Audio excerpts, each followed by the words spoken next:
Welcome to Kraftex. Here is a guide to choosing the correct AC hose for you. Step 1. How to choose AC hose size.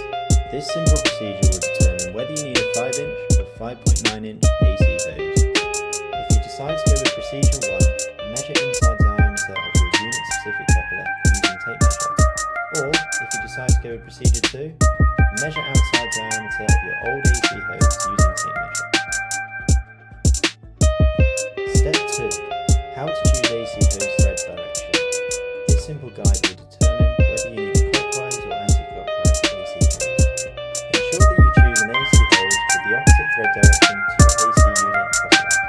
This means that an AC unit with a clockwise coupler thread will be compatible with an anti-clockwise AC hose.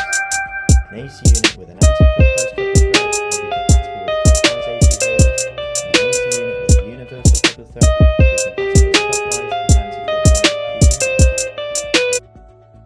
Now you should be ready to order and install your own AC hose.